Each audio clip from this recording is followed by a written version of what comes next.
Hello and welcome back to the Week in Nintendo right here on GVG. I'm your host this week, Steve Bowling, and I'm joined as seemingly frequently by my good friend and GVG co-host John. John, how you been, man? It's been like 3 weeks since we've done an episode. It's been a while, yeah. Lots of stuff has happened lately. We'll catch up on that. I accidentally manifested something though, Steve. So I've been working on a video for Starlink. So I just felt like it was the right time to do that, focusing on the Star Fox content, with no tie-in to the recent announcement. That's where the R-Wing's behind me right now. Because I thought, Star Fox hasn't been around for a while. Why not focus on the last thing he did, which was Starlink? And I thought it was a good time to revisit. And literally like 2 days after, we get the big Megaton announcement of Fox returning.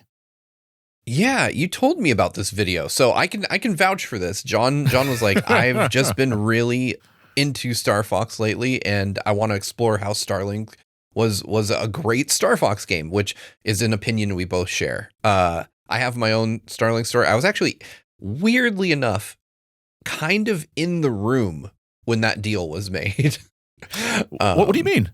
So fast or rewind many years, but I was at Ubisoft at their booth at E3, and they had pulled me back behind closed doors to give me a presentation on, I think, the original The Division, like the first The Division game, or maybe an upcoming Assassin's Creed. It was one of their games though that was like, on the way up. And as I'm in the hallway to go to my meeting room, because they had several meeting rooms, I'm not joking, I walk right past Bill Trinan, Reggie, and Shigeru Miyamoto on their way into a meeting room with Ubisoft.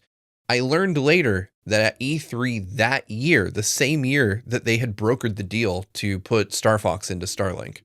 So I quite literally walked past them as they were sitting down to have that meeting. So Nintendo saw the division and they're like, quick, we need them on Star Fox. Right. It was a strange era though, because it was like a year after Mario plus Rabbids Kingdom Battle. And all of a sudden, Nintendo were just throwing their IP at Ubisoft, of all people. They're not like a natural studio for Nintendo IP. No, but I do think that Ubisoft may have bought themselves some goodwill with Nintendo at the time, because obviously they were early supporters of the Wii U. They brought Zombie U to market. They featured heavily, like in the Wii U hardware reveal trailer. You might remember, like, before Amiibo were officially Amiibo, they showed like an Ezio figure, and they're like, "Oh, we could tap our." There was a leaked trailer for Rayman Legends where they had a heart Amiibo that never released, and it just like rains hearts down. It was a weird little promo trailer that came out. I think like around the time of the Wii U launch, maybe a bit prior to that. Yeah, it's always been interesting to see how Ubisoft is, like, in the early days extremely supportive of Nintendo hardware and then kind of disappears. Though to be fair, with the Switch and the Switch 2, those have been massively popular systems, and Ubisoft and everyone else has been right to stay on board. But let's bring it back to Star Fox. You've been working on this already for a few days before we got the announcement that Star Fox was going to be in the Mario movie.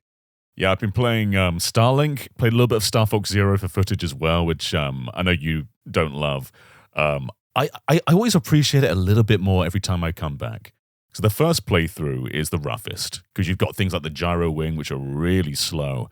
Like there's one mission in there where you're piloting this really slow helicopter, and you've got to send down a rope and send a little robot out into these little machines that you turn on. That's like the worst thing in the game. But subsequent playthroughs just bypass that stuff, so you can go through it really quickly.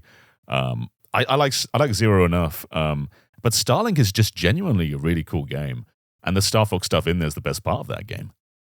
Yeah, I don't know if I still have my R-Wing, which would be heartbreaking if I don't. Yeah. It's a cool figure for something that... So I didn't get it at launch. I got it like £5 because they were just discounting and throwing all the stock out because no one bought it. Yeah, Ubisoft sent it to me because back then I was working for Nintendo Life and I was covering the game, and they sent me like the whole pack with like everything.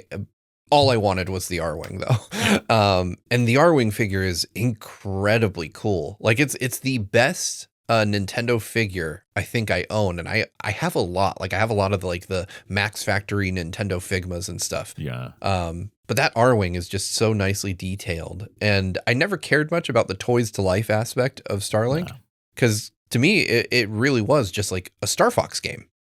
Yeah, you can ignore the Starlink stuff.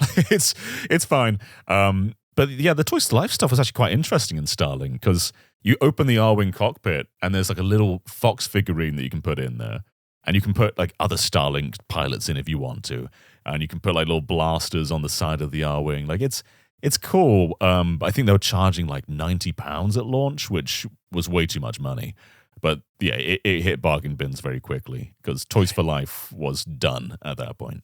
Yeah, it was an absurd price for a really, really cool idea. But yeah, I was kind of sad that they didn't just kind of retrofit it into a full-on Star Fox game. The little bits you see are kind of what have informed my idea of where I want Star Fox to go. Like I've said for probably 5-6 years now that I want an open universe Star Fox game. That is strictly because I've played Starlink and I'm like, this could be really cool if it was actually fully Star Fox. I'd still like on rails in there, but I think, all range modes already kind of exploring, like just flying around. I think exploring that stuff a bit more and opening up would be cool. But having those like curated on rails stuff, that's pretty essential for Star Fox to me. Yeah, I don't disagree with you. I think what I'd love to see is something where, let's say you finish the boss, you could either choose to stay on planet, play another on-rails segment, or you could fly out through the atmosphere and then have like all range mode to let you decide which planet to go to next. You want to Mario Kart World it? Yeah, exactly. Like boost over to from Corneria to Venom or something. Yeah. I think that would be really cool. Now, I do wonder, do you think, because you've already willed Fox back into existence. Sure. Do you think that we will now, because of this, see a Star Fox game in 2026? Yeah. Just sure. Yeah, why not? Yeah, why not? We haven't actually said what Fox is from. Is it a spoiler to say? It's on the official accounts. I don't think it is because, one, it has been rumored heavily. IGN did a video where they speculated on it months ago. And two, like you said, Nintendo has put this on everything. So I think it's okay. Maybe skip ahead a little bit if you don't want to hear, because it is annoying.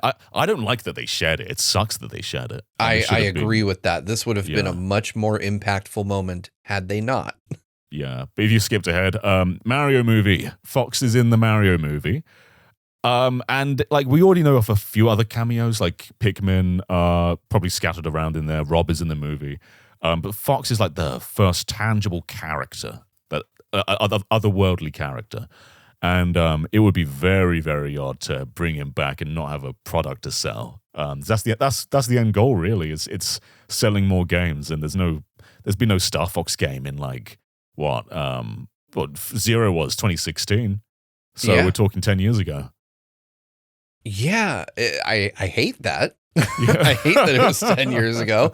But you're right. I think that, it's very obvious that Nintendo uses the Mario films as a way to sell games. They did it with the last one. We suddenly had like a glut of Mario games coming out within months of the movie. I would not be surprised if we got like an imminent announcement of a Star Fox game, or even just like re-releases of other older games. I don't know what they would re-release because I'm pretty sure 64 is already on NSO. You'd have to give us GameCube. You'd have to give us like Assault or something like that. But yeah, you can chuck Assault and Adventures on NSO, can't you? I don't know that Nintendo is keen to re-release those because they don't mesh well with what people remember Star Fox as. Most stuff post 64 doesn't mesh well with what people associate with Star Fox. They're trying to just do 64 again, or they go crazy like Command. And I've come to respect Command more over the years, but there's no like great sequel to 64. Assault's got its moments, but there's no great 64 follow up.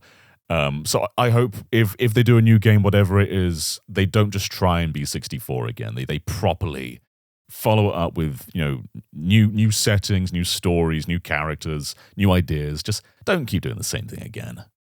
Yeah, I couldn't agree more. I feel like I really have been since 64 just kind of wishing for something that took the gameplay built upon in the original in 64 and expanded it further, gave me new settings, new locales, like but still was at its core like a rail shooter. Yeah. I would really love to just see them do something brand new with Star Fox while kind of keeping the mechanics, because it felt like they always just were like, okay, we don't know what to do, so we're just going to add all these new mechanics on that don't necessarily feel like what the original Star Fox games felt like. Yeah. To Assault's credit, that game did have ambition. That was, new story, new setting, new ideas, like on foot sections where you can shoot things. The multiplayer is pretty cool in that game as well. Oh, Um, Assault has my favorite multiplayer in the series. yeah, I somewhere have my copy of Assault still. I love it's that. Might be outside of 64 my favorite Star Fox game. yeah. For some reason, Zero had no multiplayer, and I've always considered multiplayer to be like the second pillar of Star Fox, and it was so strange to just ditch that stuff. Yeah, I mean, I can't say enough bad things about Zero, but I will admit I haven't played it since the Wii U. Mm, It's a very interesting thing, but I had such a visceral negative reaction to that game that when I was demoing it at E3 and the person doing my demo asked me what I thought about it, I just looked at them and I was like, this is not fun. And I'm usually not that blunt, like because one, the person demoing it did not work on the game. I would never be like straight up rude like that to somebody who worked on the game. But two, I just could not find the fun in that game. And I told you and Brandon, I think, because the three of us were kind of debating about it a week yeah, or so ago. I do want to hook my Wii U up and go back and play it again, because I feel like I probably went in with a little bit of a negative slant from my E3 mhm, visit, and then it just kind of confirmed the things I didn't like. Uh, I definitely want to give it another shot and play as much of it as I can to see, kind of clear my mind and see if it's bias, or if it's really as unenjoyable as I and seemingly a lot of the fan base seem to think it is. yeah. One thing greatly against Star Fox Zero is, for whatever reason, the third person view just does not calibrate the aiming correct. So if you're looking at the TV the entire time and trying to aim with the reticule, your shots are going to miss because they only calibrated it in the cockpit mode. So I think they're Uh, trying to force you to look at the gamepad, otherwise your shots won't work very well. And it's a strange decision. yeah, I would say the gamepad integration is my primary complaint. If you took that away and you just had like the Pro controller, I think a lot of people would love that game. Yeah. I, They it do would be design it very. around it a lot though. Like there's enemies with like targets on the top, targets on the bottom. So you got to like fly under them, lift the gamepad up and shoot. Like it's stuff that wouldn't work with one screen, but it's made that way. Like they did that to themselves. Yeah. I feel like that was probably a mandate from Nintendo, because the Yeah. Wii U is kind of rife with games that don't really use the gamepad to its full effect. And I think it's Yeah. because it was an awkward setup. I think Nintendo saw the success of the DS and were just like, yeah, let's do that on the TV. And it didn't quite Yeah. translate the way they hoped it would. No. But Fox is back officially. Yeah. How cool is that? It is really cool. I think it's interesting to see him cross over with Mario. Let me ask you this, Yeah. because this is the take I've seen following the official unveiling of Fox. Do Mm. you think Nintendo is building up to a Smash Brothers film? It's weird that Fox is there if they're not. Fox fits in because they're in space, but then there's a lot of space Nintendo characters. Captain Falcon, Samus, the Pigman there, I guess they're from space. I think that may be where they're going, because with the Mario movies, they went from the setup, the first one, straight to Galaxy. It's like, where do you go after Galaxy? Like, what is possibly more interesting than that? They've already incorporated Odyssey in a lot of these films. They could do like a Sunshine movie if they wanted to, but it's not. It's like you've hit the pedal full force and then you're taking a break and just going for a vacation. It's not as cool. It's like, how do you keep building up? And I think crossovers is probably how you do it. And I bet Universal want their own kind of like MCU thing. Yeah, I could see that being true, but simultaneously, I find myself being a bit skeptical, because the Zelda movie is live action. So Space Jam it. Just have live action Link just hanging out with, Illumination Mario, Detective Pikachu's there. But that's the thing. They split these up through different studios, haven't they? So you got Universal, you got Sony. Like crossing them over isn't easy. Yeah, I think it's going to end up being a similar situation to where Marvel is at with Spider-Man, right? Where the rights for Spider-Man films are with a different studio, and now they have to go through crazy negotiations every time Spider-Man has to be in something that's not like just a Spider-Man movie. Yeah. But I think Nintendo could probably pull it off, but I just wonder because I feel like Mario is an easy one to sell general audiences on. Zelda, also another easy one. But then as you get out into like the outer reaches of Nintendo fandom, I'd say Star Fox is also another highly recognizable name where people who, there are tons of people who probably picked up an SNES or an N64 and played Star Fox and then quit gaming, but will see the film poster and be like, oh my gosh, I remember Star Fox. Like I'll go see that because I loved that game, even if I don't play anymore. But I think Smash Brothers is like the concept of Smash Brothers. I don't know how you translate it to film. Like it can't be what the story was, where it's like a kid playing with toys. No, it could be a bit more like Subspace Emissary though, where it's just like some evil force is doing bad stuff, and all the Nintendo crew come together to stop them. That's true. I mean, as a fan, I'd love to see that. I think it would be really cool. I just don't know how you get like all the Nintendo characters fighting each other, and then maybe that's not what you do. I don't know. It has to be something other than Master Hand, though. You can't on a giant cinema screen have Mario fighting like a cartoon gloved hand. We're gonna have like Taboo from Smash Brothers Brawl, the big blue guy at the end, and everyone's gonna be like, "Look, you remember Taboo? Remember that guy?"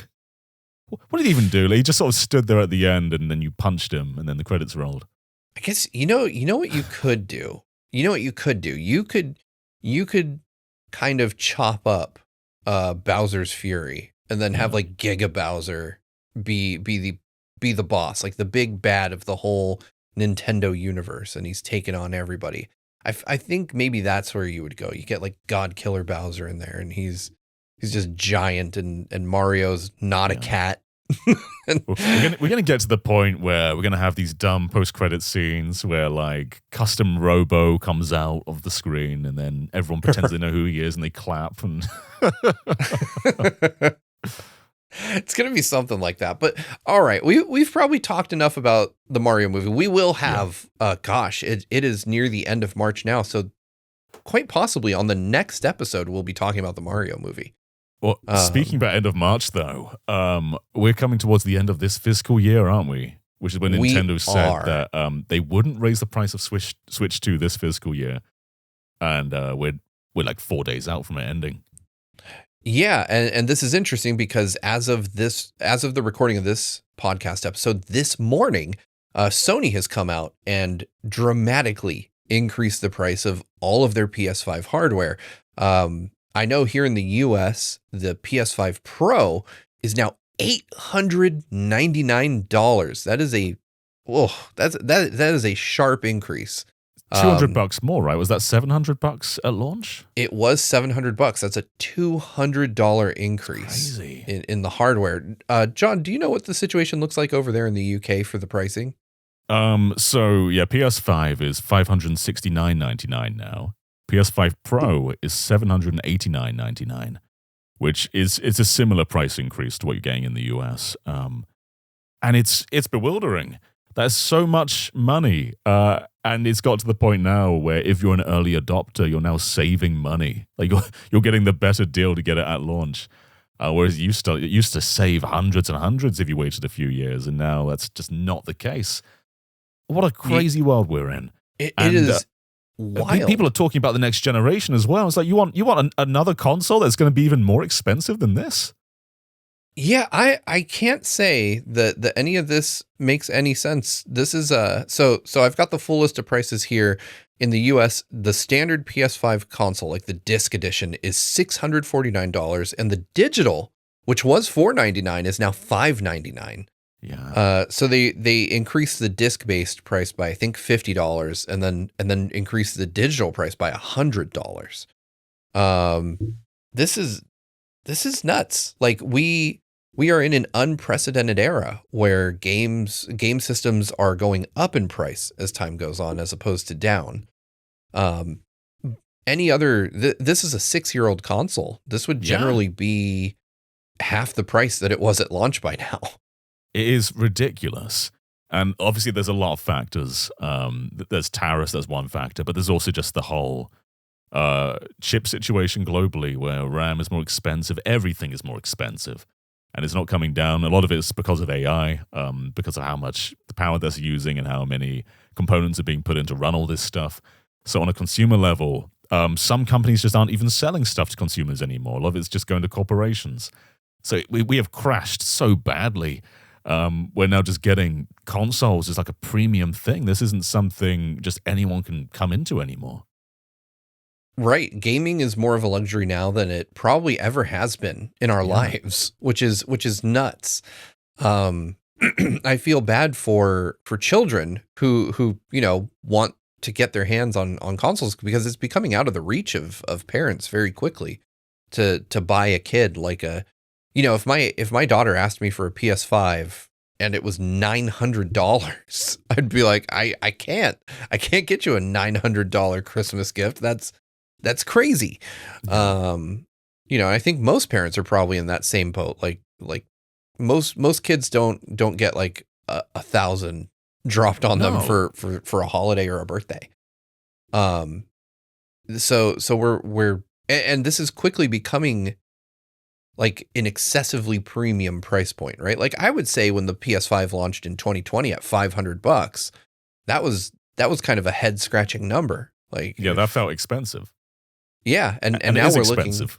It still is $500 for a console, and I say this as a very happy Switch 2 owner. $500 is expensive. Yeah. We obviously all paid around there for our consoles, because who didn't buy the Mario Kart bundle? But it raises the question. I think it's almost certain that Nintendo's going to have to raise prices when you see how much Sony and Microsoft have been.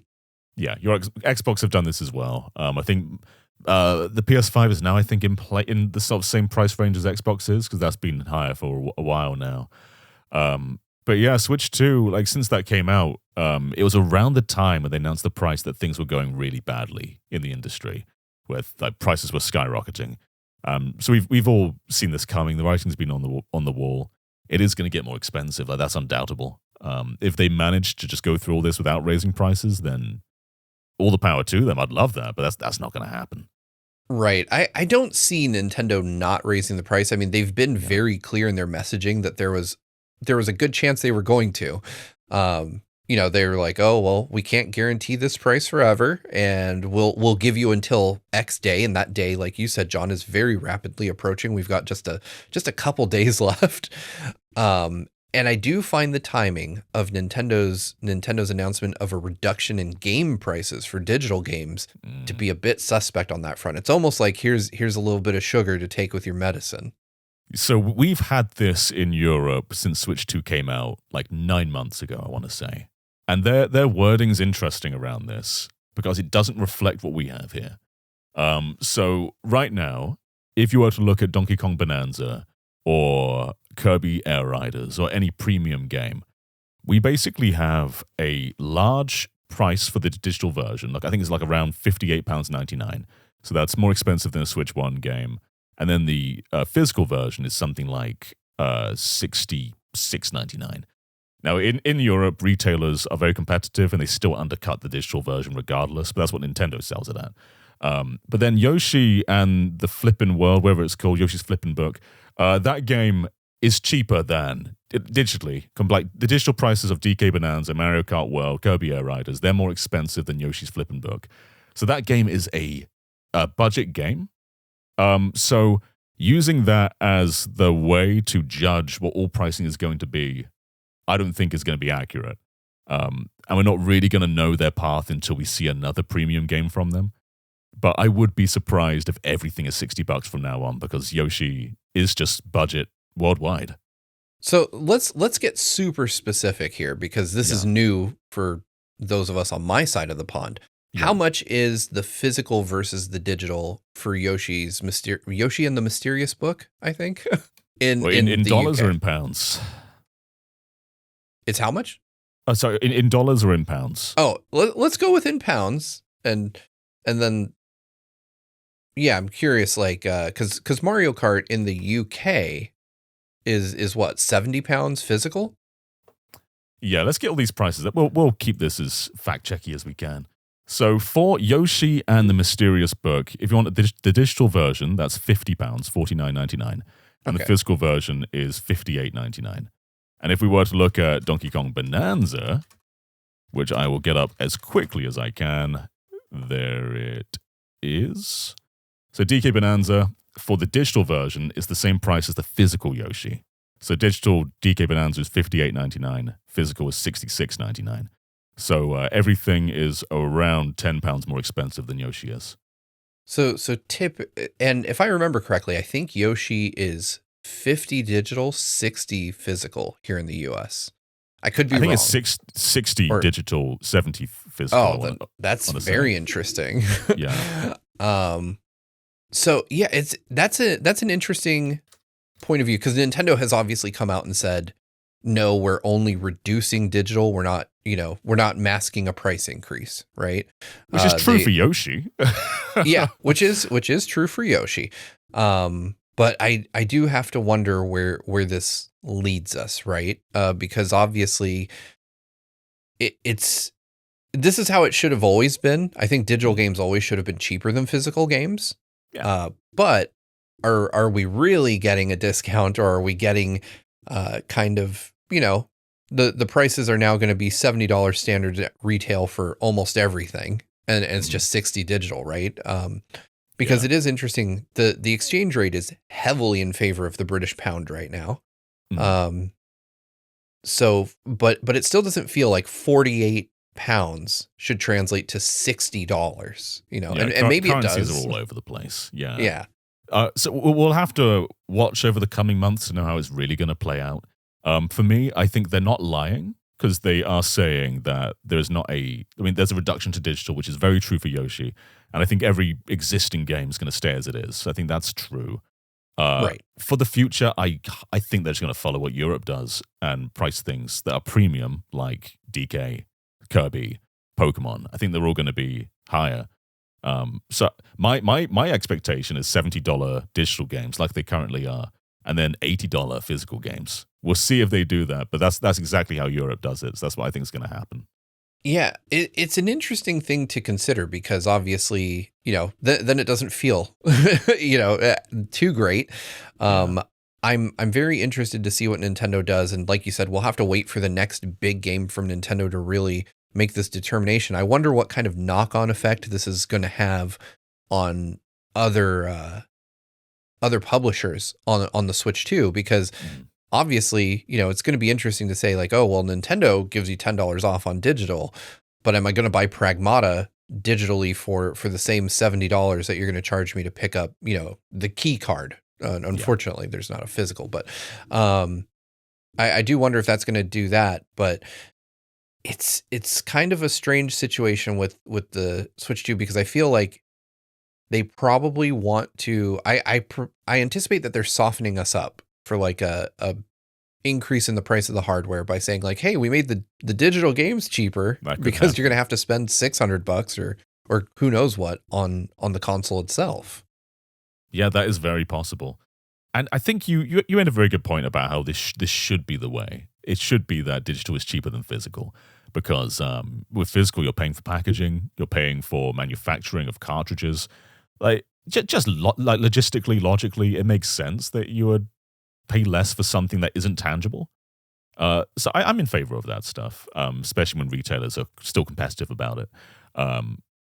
But it's hard to say how this is going to go, and in Nintendo's favor as well. They lose a cut at retail because you have the middleman who's shipping it. You get the retailers who take a cut as well. So they want you buying from the eShop. That's where they get the most money from. So of course they're going to find a way to get you a better deal there, because that's how they're going to make more money.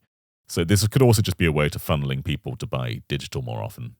Right. This could lead to a net positive effect in the States. Because like you said, John, over there in the UK, you guys have retailers that are, excuse me, you have retailers that are willing to go, under RRP to get your business, right? Here in the US with Nintendo games, they just haven't had to do that. Because Nintendo games notoriously here in the US never drop in price physically. So, I could go out and buy Breath of the Wild right now at any retailer for $60. Yeah. A 10-year-old game almost. More than that for the Switch 2 edition. Yeah, I could pay 80 for the Switch 2 edition or 70 for the Switch 2 edition. But it's crazy to me that, this discount on digital games, and of course it's not going to go backwards like you said, but realistically, as new games come out, retailers may actually say, well, I don't want you to buy the digital version. I want you to come in and give me a piece of, the profit. So I'm going to offer it for the same price as the digital, or maybe even a bit lower, to entice people to come in, because suddenly digital is going to become a lot more attractive to people, given that you could save $10 and $10 over 6 games is a whole other game. So, 7 games, maybe. That is exactly what happens here as well. Like I got Mario Tennis Fever, I think for, I want to say I got it for like £49 physical, and digital it's like £56. So that is like a big reduction, just because retailers are so competitive about trying to compete with the eShop. Because if the eShop's got an advantage, then you have to fight back a little bit. Yeah, I'm more interested almost in the knock-on effects of this change, because also in the UK, you guys have amazing Nintendo pre-order bonuses, which we just don't get any of that. You sent me a while back Tears of the Kingdom, like the British version of Tears of the Kingdom, because it had, I don't even remember what it was. It was like some cool, like a medallion or something, like just some cool pre-order stuff that Nintendo just here in the US doesn't even offer. Like they just don't care. That's the way it is. Yeah. But so what do you think that the if you had to model, please don't hate us for this, but if you had to model a Switch 2 hardware price increase, where do you think it's going to land? So in dollars, what is it at currently? What's the current Switch 2 price? Is it $500? It is currently $499 for the Mario Kart bundle, and then $449 for the standard. Well, the Mario Kart bundle's basically stopped now, right? So we'll go with the 450. That's what it's basically is. Yeah. It's hard. I think if you follow what Sony's done, it could bump up as much as $100. But I think $50 would be like it's still a big bump, but it's digestible kinda, and it brings it up to what Mario Kart World Bundle was already. So that's what some people are already paying for the Switch 2. I think $50 might be like most acceptable if you call any of this acceptable, but $100 is likely. Yeah, I think Nintendo is probably, if they increase the price. So there's 2 scenarios that I see happening. One is that Nintendo sees the opportunity to drive further growth, and they rely on quantity to kind of keep their numbers above water, which, to be fair, I don't think they do. But I think there's a possibility. Like someone in Nintendo is like, it would be crazy if we were suddenly half the price of the competition. Yeah. And so, because realistically, that is a huge selling point. If you're like, the PS5 Pro is cool and all, but you could get 2 Switch 2s for that price. Yeah. I think realistically what they do, because, and I will say this, I have gotten the sense consistently that Nintendo is doing their best to mitigate this for their consumers. Like they're trying really hard to, it also helps that they have a brand new platform on the horizon, and they are on, just out, and they don't want people to associate it with just rampant price increase. So I think what they may do is they may increase it by only 50, even though economically they probably should by 100. And that way you don't lose, because kind of the Switch 2, if you go online, if you listen to people talk, everybody refers to it as a $500 handheld. If you increase it by $50, it's still a $500 handheld. It's just now a $500 handheld without Mario Kart. Yeah. And so I think that might be what they end up doing. People won't love it, but also Mario Kart has probably been sold as a pack-in to everybody who was going to get it. You know, Yeah. I don't think Mario Kart World is going to enjoy a resurgence of popularity in the absence of DLC. So just quietly removing it and putting the non-Mario Kart bundle in its place might be the best bad PR move they could pull off.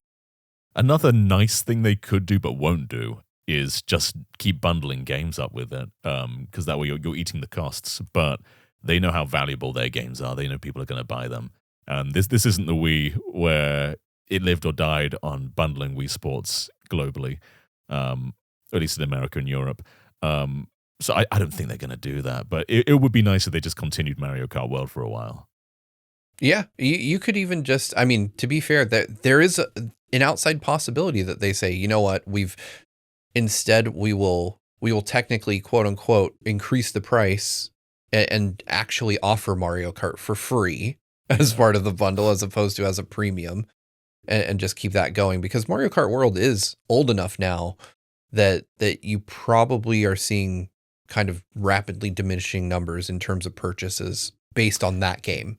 It's they an had the interesting Legends one, isn't it? Because it's still sold a lot last quarter. Like it's still the best-selling Switch game by so much. It's like what?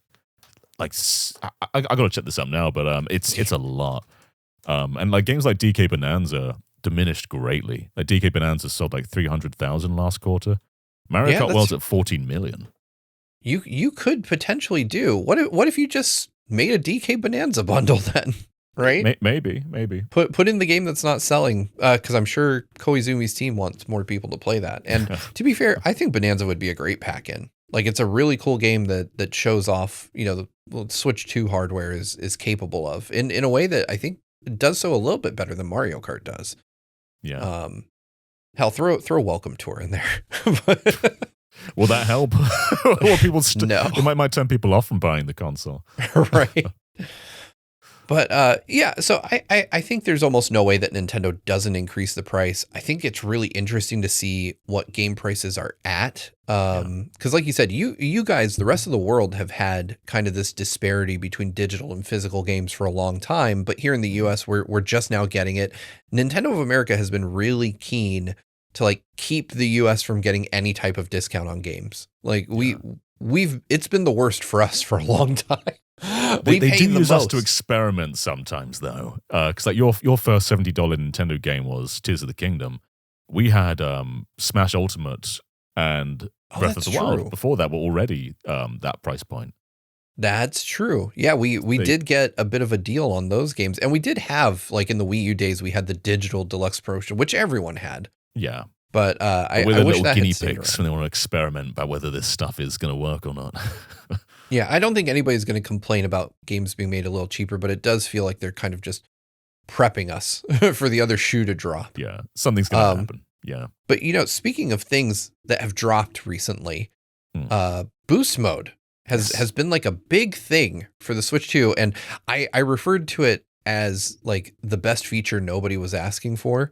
And I was surprised by how many people actually were asking for this. Like I just kind of never thought of it. It never crossed my mind to ask for docked mode in handheld mode. But apparently loads of people wanted Nintendo to do this. And for me, it was just like this giant surprise where Nintendo did this thing that I just didn't think they would ever do. Feels very on Nintendo. Like this isn't the usual move they'd do. It really does. And both in good ways and bad ways. I think that it's wonderful that you can play your Switch 1 games at docked mode resolution and performance on the Switch 2 hardware. Mm-hmm. I don't love how inelegant it is at times. So like if you play Tomodachi Life, the demo that just came out, boost mode kind of ruins it. Because while it looks better, it disables the touch screen. It takes away all the benefits of playing in handheld mode. Yeah. And I get why it does that, but also the fact that the Joy-Con are recognized as a Pro controller. So if you want to use a Pro controller, you have to take them off and make sure they're no longer connected. There are some things that feel a bit hacky about it that is very un-Nintendo. Like usually when they deliver a new software experience, it's incredibly polished. This is like homebrew. Yeah. Even the way that it's buried in the settings, because you have to go all the way through to your settings, all the way at the bottom, and then in the bottom column, it's like halfway there. It's buried there. It feels like a little secret that they're hiding from us. I honestly thought when I heard about this that it would be on that little flyout menu when you hold down the home button. Yeah, that'd be nice. That you could just have a toggle for boost mode right there. And no, you have to go settings system like way down the page and turn it on. Yeah. But it is a much needed feature though. Because playing Switch 1 games in handheld, it's very comparable. Well, not as comparable, but I remember playing DS games on 3DS, where if you launched them, they were very blurry. And you had to hold start and select while booting them to get the pixel perfect mode.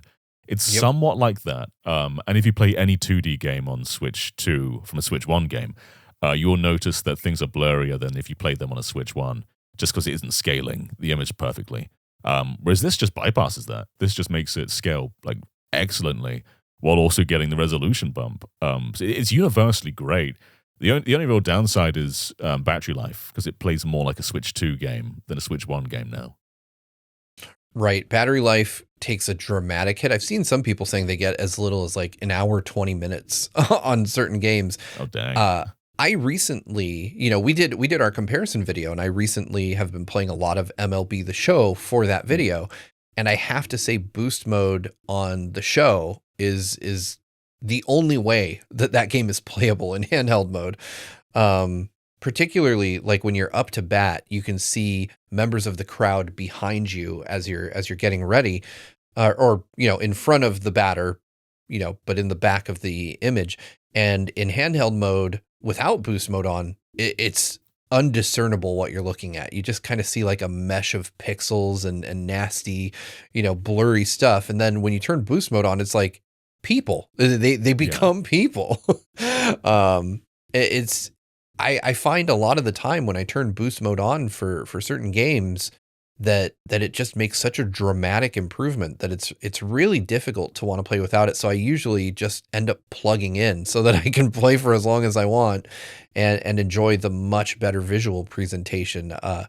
One of the games that really struck me, and it's one I haven't tried yet, but Xenoblade looks better in boost mode than it does in docked mode on Switch, than it does in the Switch 2 edition.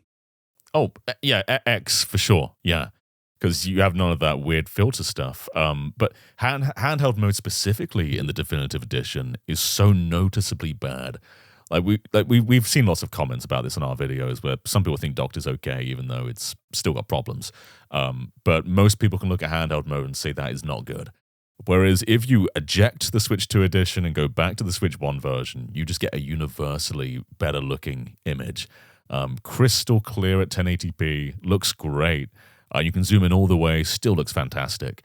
Of course, it's still 30 FPS, but it's so much better than that Switch 2 edition is. Right. Nintendo has done some interesting stuff. Xenoblade as a series does really well with boost mode because obviously one of the easy, like low-hanging fruit games that all of us knew to look at was Xenoblade 2. Yeah. And that game benefits so much from boost mode just because the game, I mean, it's not necessarily like a great looking game, by modern standards by any stretch. Like visual, art design wise, fantastic. But like dynamic resolution really hammers this game in handheld Very mode. much. And when you activate boost mode, that dynamic window goes way up in resolution, and it becomes a much more playable game when shrunk down to, or a much more beautiful game when shrunk down to the size of the Switch 2 screen. Like it's really nice now. It's still got its moments. Docked mode also had dynamic resolution scaling, but it's nowhere near as bad as it was in handheld. And just running around the general fields, it looks fantastic. And it's true for all the Xenoblade games. Definitive Edition also had a pretty poor handheld mode where it was quite blurry. That looks fantastic now. Same's true for 3. Like none of these games had good image quality on docked or handheld, but when you take that docked profile, scale it down to the small screen, it does look a hell of a lot better. Yeah, it even for me, I took a quick look at two games, two of the big Switch Impossible ports. Doom and The Witcher 3. Yeah. And I remember I reviewed The Witcher 3 on Switch 1, and handheld mode was just a nightmare. Like it was not great. Like it was cool that it was there at all, but even in docked mode on a TV, The Witcher 3 on Switch 1 is very muddy, very, very kind of like we barely got this on the system quality. Yeah. And like you said, it's still not, I wouldn't consider it to be like a looker on Switch 2 in boost mode, but when you take kind of that blurrier quality from docked mode, shrink it down, it really kind of smooths over a lot of the details that don't look so great. It's now like a passable docked or handheld experience. And I find that I wish that we had this somehow on the Switch 1 itself. It's crazy to think, but technically it would have been possible. It just would have made the battery last like 30 minutes. And it would get pretty hot. Yeah. You're holding something very warm in your hands. Witcher 3 is a cool example of not only resolution, but also detail, because things would go even lower in graphic settings in handheld mode. And we noted that in our video with Spyro, where the grass was just way less full without boost mode on, and it just goes all the way back up. Another great example of that is Pokemon Legends Arceus, where in handheld mode, a lot of the shadows would turn off, and some of the lighting was worse, like just general graphical things were worse, as well as the resolution going lower. So putting that in boost mode, just you get a pretty transformative handheld experience in that game. It looks really nice. Right. Arceus looks really good, even by modern standards in docked mode. And I definitely noted when I played it forever ago that it took a pretty significant noticeable hit in handheld mode. I get it. Like for those, you're lowering the clock speeds of the processor when you're switching. That's essentially what's happening. Like because you're docked and you have a consistent power supply, you're able to ramp it up. And because you're no longer holding it, the heat envelope becomes a bit easier to manage, right? And that's why I think the Switch 2 dock has like an active fan inside to prevent it from getting too hot. But these are all reasons why they're able to do this. And since the Switch 2 hardware is so much more powerful, then you can get all those benefits without the console getting blisteringly hot to the touch. Yeah. I'm really thoroughly impressed with boost mode so far. I've really enjoyed taking a look at games. I haven't played nearly as many as I'd like to, just because I've been focusing on, doing other videos that are on games that are on the Switch 2 natively. But John, what's your favorite boost mode game so far? My favorite is probably Three Houses, which I played through once, only did one playthrough, and I've always wanted to go through and do another house. So I started that back up again. And that game is one that never looks particularly great. It's always kind of a slimy looking game. But handheld specifically, incredibly aliased on Switch 1, it feels like it's held together by sticks. And the docked profile, also not excellent, but on the handheld screen, it looks a hell of a lot better. So if you were ever turned off playing Three Houses in a handheld, I think this is going to be a pretty transformative take on it. But I think any Unreal Engine game, which Three Houses isn't, but things like any of the HD 2D games, which looked a little rough in handheld, Dragon Quest 11, things like that are going to look at dramatically. Like Unreal always struggled on Switch 1. So putting any Unreal game, boosting it up, that's going to really make a big improvement. I don't think I realized that the HD 2D games were made in Unreal. They're all Unreal. Yeah, they're all I think Unreal. I've just gotten so used to dismissing the logo on the screen, just seeing it, clicking through and waiting. But yeah, you mentioned, and I haven't had a chance to really dive into it myself, but you mentioned that 2D games in particular benefit. And I know you said that earlier too. I think we talked about Rayman before. Mm-hmm. Yeah. If you turn boost mode off with Rayman, you're going to get the 720p Switch 1 version scaled to 1080p, which doesn't look particularly good. A little bit of a blur to it, which is the case of all Switch 1 handheld games on Switch 2. Turning boost mode on, though, you get razor sharp pixels. It's really noticeable.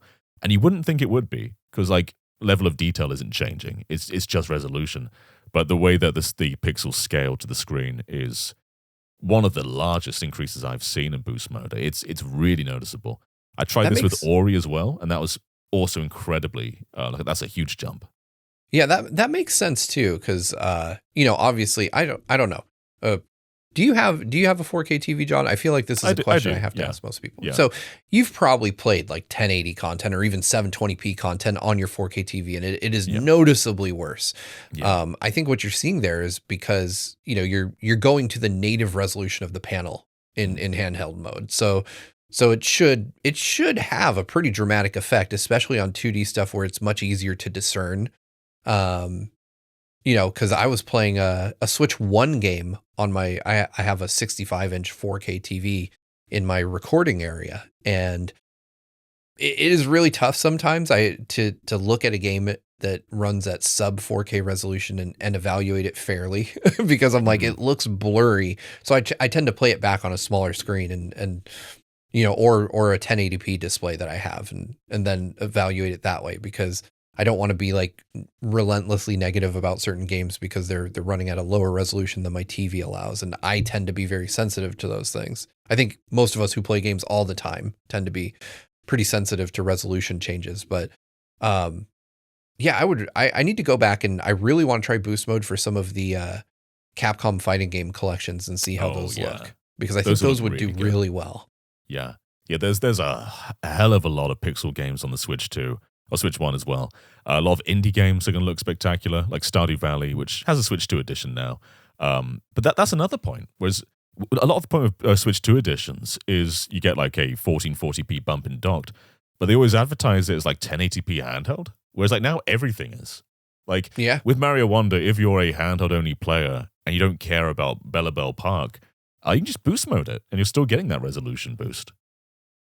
Right. It's going to look perfectly sharp. Although I will say, Mario Wonder in 4K is really nice looking. Really I've played a bit. I'm jury's out on Bella Bell Park. I'll have to give it some more time. But like you said, it's a huge selling point of Switch 2 editions that like, oh hey, this was 720p on Switch 1 and now it's 1080p handheld mode. And yeah, you're getting basically a free benefit of Switch 2 editions in a lot of cases. And that is probably and going to be enough for a lot of people, because I think that from what I've read, I've heard a lot of people saying, I don't care about 4K. I don't care about this. I don't want to pay for that. And so if you can get half of that, with just for free, I think a lot of people are going to find that this is their preferred method. And I do wonder if at some point Nintendo is just going to offer some level of upscaling for old games across the board to get them, the same way Xbox Series X or PS5 does, where they'll bump up last gen games to a higher resolution. I mean, we're seeing it in handheld mode. There's no reason they couldn't do this in docked mode as well, though. Maybe, yeah. The backwards compatibility scheme's really been great. Like when they announced this, it was like 5,000 games don't work. And we were like, oh, that doesn't sound great. And then it launched and almost everything works.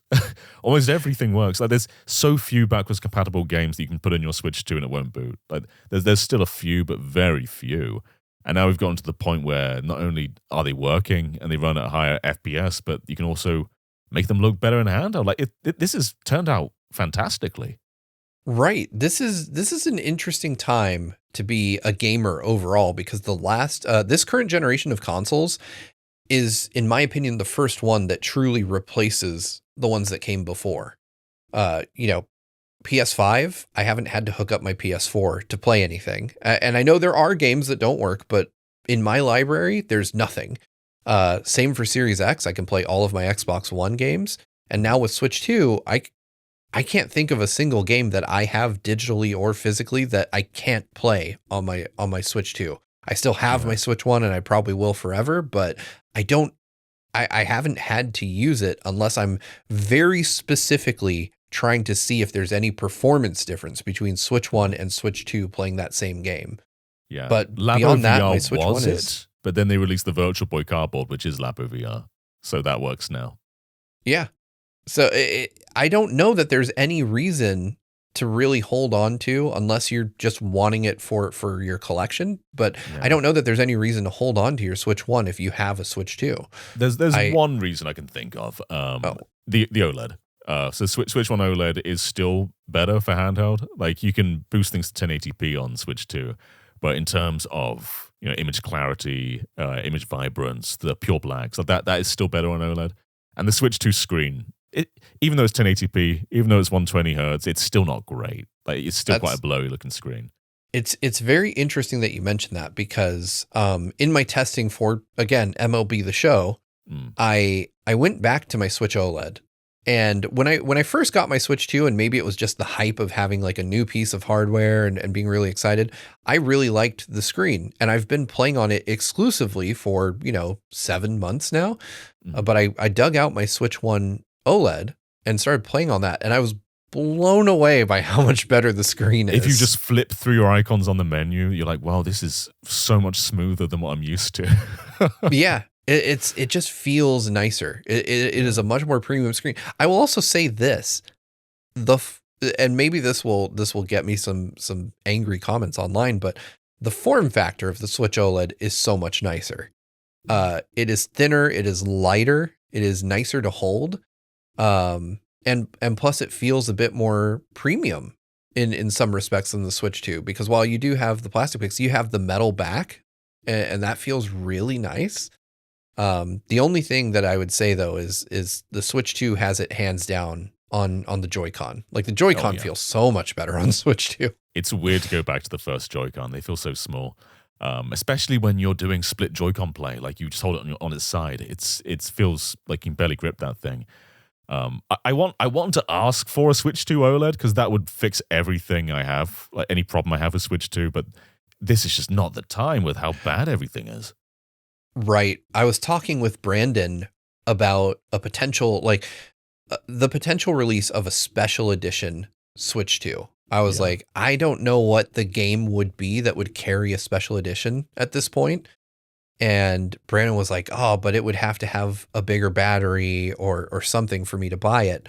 And I just started thinking about, the global hardware situation and how I can't picture Nintendo releasing a revision of the Switch 2 because it just economically doesn't seem feasible. Like I imagine they're probably still building with parts they purchased quite a while ago because knowing what the global situation is like, I imagine most hardware manufacturers just bought up as much supply as they could to keep their prices at the same point. And I just don't think that Nintendo could quite possibly introduce a upgraded version of the Switch. The only way that it makes sense is if that's how they mask an increase in price. And I don't think they're in the position to do that. So I don't think we're going to have them be like, oh, the Switch is $600 now, but it has an OLED screen. I think they're just going to keep on with what we have. And it's probably going to, the same way that the chip shortage in 2020 presumably prevented the release of a mid-grade or a mid-gen refresh for the original Switch. I think we're going to see plans for a potential upgraded Switch 2 get pushed further down the timeline to let prices stabilize a bit. Yeah, and we are also only like 9 months in, so there's even by normal console standards, there's probably still a while until any kind of revision. But man, we can't have nice things anymore. It can't be done. No, we can't. I would have actually predicted a Switch 2 Lite for this year if things were not as crazy as they are, because I think that is the one piece of their demographic they're missing with the Switch 2. I think Tomodachi Life is a really great entry point for a lot of younger people to potentially get a Switch 2 if they had released a Switch 2 edition. But I think Pokemon Winds and Waves would be where you'd really get people, you'd want to have a cheaper option. And I think the Switch Lite coincided with, no, it didn't coincide with, but we got a special edition Switch Lite for Pokemon when that happened. Yeah. Switch Lite, I want to say, came out like around the time of like Link's Awakening, like 2019. It was like 2 years after Switch 1. Yeah.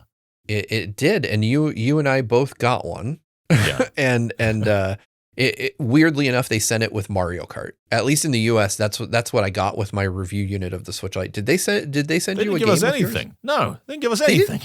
Really? It was the weirdest thing because they sent me a yellow Switch Lite and a copy of Mario Kart. And at the time, Like, I just wanted to, at the time we were with Game Explain and we were getting review codes all the time from Nintendo. I wanted to be like, I have this. Like, I own this game. But I think it was a not so subtle hint to show as to what they wanted people to see. Yeah. I guess we're in a situation where I think the future of gaming hardware is more uncertain than it's been. I think we could reliably predict in years gone by what any company might do in terms of, refreshes and mid-gen stuff. But we're 6 years into the PS5's life cycle, and it's more expensive now than it was at launch. The Switch 2 will almost Valve certainly got be more scared expensive. of announcing their prices. They revealed that the new Steam machines and all that, the new VR kit, and then they just went silent. Yeah, and they've posted on their own blog that they had definitely planned on announcing all that by now, but they just they can't because they can't confidently price it, and so that's bad. That's really bad, to be honest. I was looking forward to buying the frames and the Steam machine, and I don't think I'm going to have the budget for that. Yeah, like you look at that tiny little Steam machine, you're like, that's cute. That's something nice for the living room. And it's like, this is $1,000. Like, no. Yeah, I do not want to buy the most expensive console in history. Yeah. It's crazy to me that that's the situation we're in, but it is largely due, like you said, John, to the fact that AI companies are buying up all of the consumer computer components. Like they're Crucial stopped selling RAM to any consumer and are just selling it to AI data centers now. And that was like one of the biggest suppliers of RAM in the world for end users or consumers like us. Mm-hmm. And that of course is affecting companies like Nintendo, Sony, Microsoft, like, because they have to buy RAM to put in their machines. So we did another big news though. We defeated Sora AI, the video generator. That's dead. That is gone. Rest in piss. You won't be missed. Like another thing with AI is like Nvidia are larger than they've ever been. They help with the problem somewhat with DOSS, but they also contribute so much to the problem with all their other AI stuff and like their military funding and everything else. Like they are one of the most problematic companies that have also kind of given the answer to the problem. Like with PSSR, if PS6 comes out anytime soon, which I think is possible, but it would also be dire.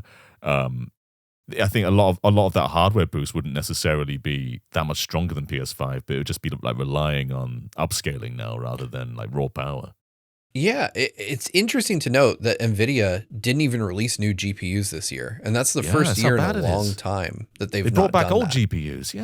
Yeah, they were like, hey, just have these again, and that feels like an admission more than just about anything else. I mean, the last several years, I would say since 2020, getting a new GPU has been insane. Like it's been really hard to do. You have to, I had a friend who went to his local micro center every day for a month to find one.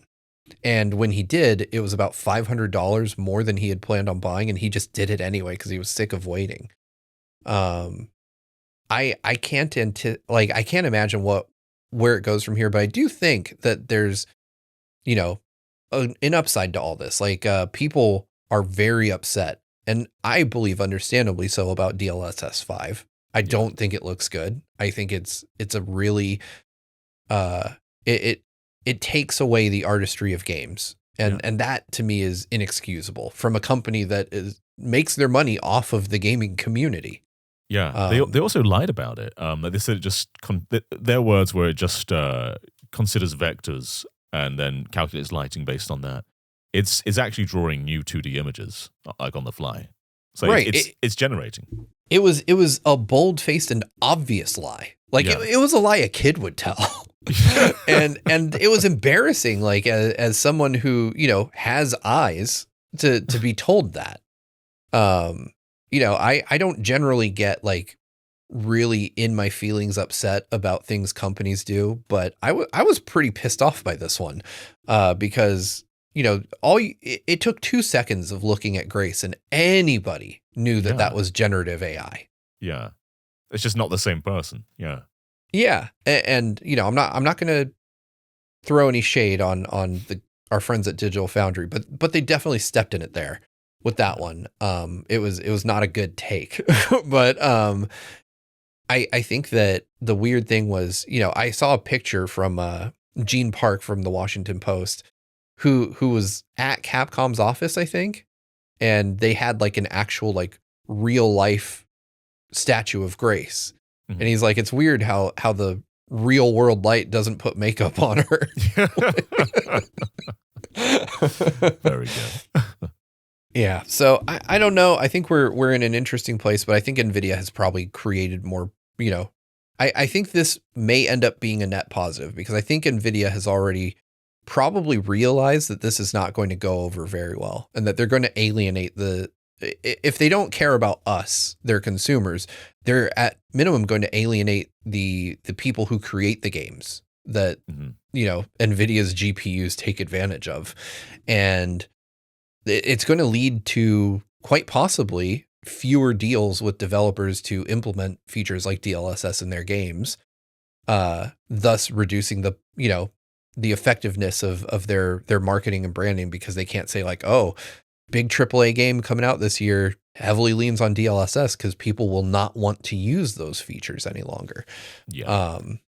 So I'm hopefully hopeful 5 is just scrapped. Like, hopefully they just say like this didn't work, don't do it. It'd be interesting to see if the Switch evolves with DLSS over time, because it's it's firmware that you can update. And right now, like, hair is like the biggest problem on the Switch too. So I wonder if like a year from now, if they're just gonna like completely evolve DLSS on Switch 2, because it is possible. I do wonder the same thing, because I kind of doubt that the chip in the Switch 2 is capable of like the generative AI nonsense we're seeing with DLSS 5. I sincerely doubt Switch 2 can do that. I do think that, you can update the DLSS model that's used in the Switch 2 to better handle things like separation between hair and environments. It took me a little bit. I watched our comparison video yesterday, because for those of you that don't know, when we're recording like this, often we're sharing clips on our phones, and so I'm watching it on a phone screen, which is pretty small. I threw the comparison video on my TV while I was working on another video yesterday, and I could see just how bad the hair in Kena was. Like it really showed off just how much dramatically worse it was than PS5, and to the point that it was a bit distracting. Like I would find that to be hard to not to notice when I'm playing, probably even in handheld mode. It's definitely something you notice. You have to try not to look at it, to look at the rest of the environment, because it is very noticeable. The Switch 2 is based off the 3000 series from NVIDIA, so it can't do frame generation. That was a 4000 thing. And it definitely can't do lighting generation, which is DLSS 5. But you do still get updates to the 3000, which is like 3.0 DLSS. That still happens. So I think we saw with PSSR, there's like an update recently for a bunch of games. Yes. So hopefully we get to a point where DLSS on the Switch 2 gets a big update, and it just helps everything that already has it. Like, just helps all the backlog of games that already use it.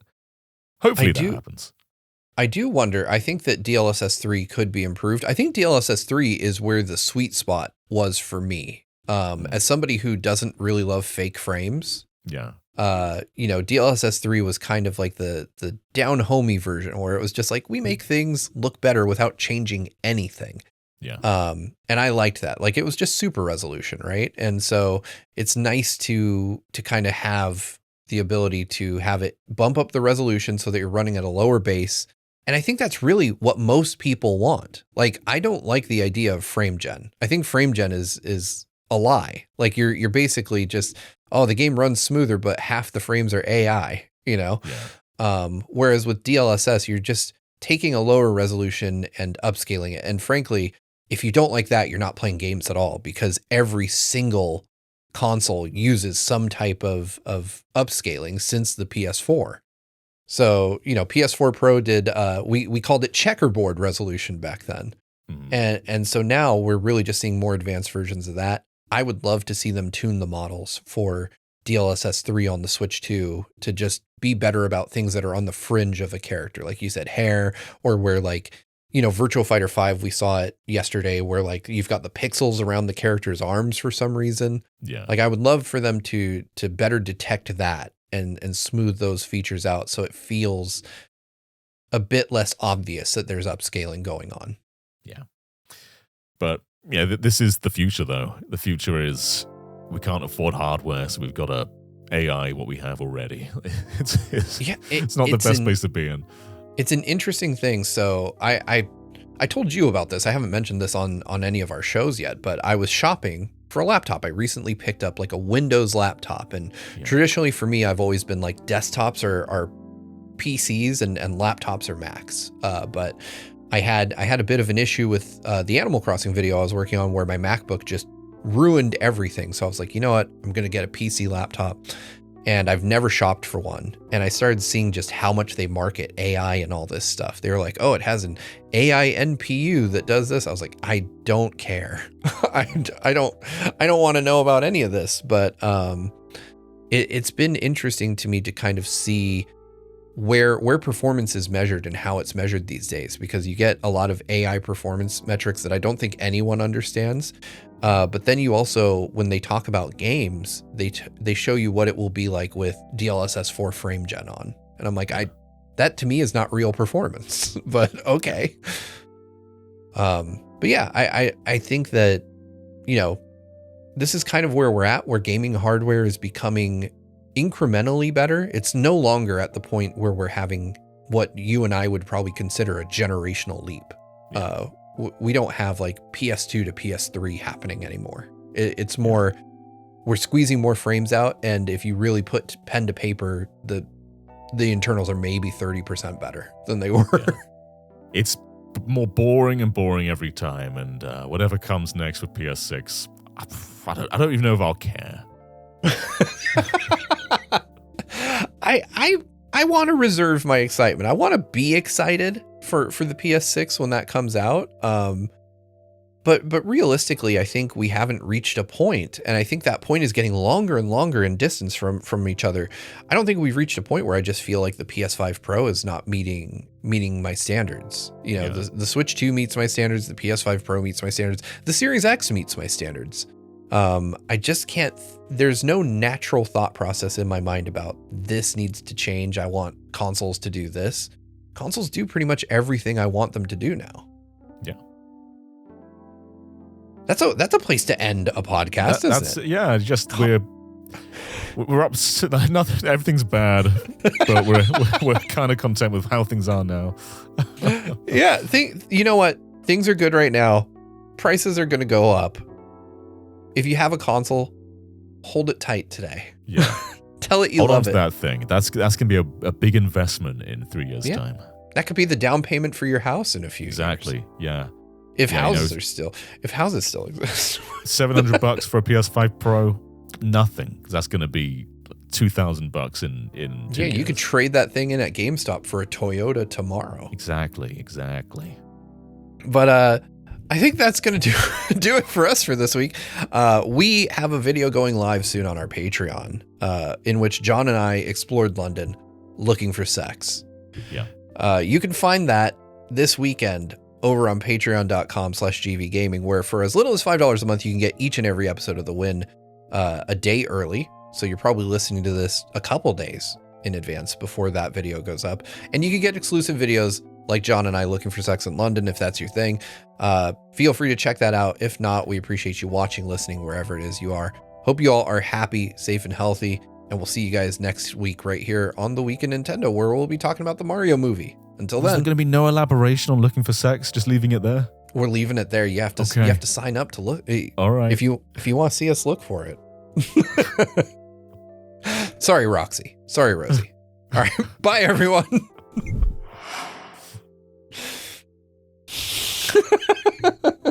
Very nice.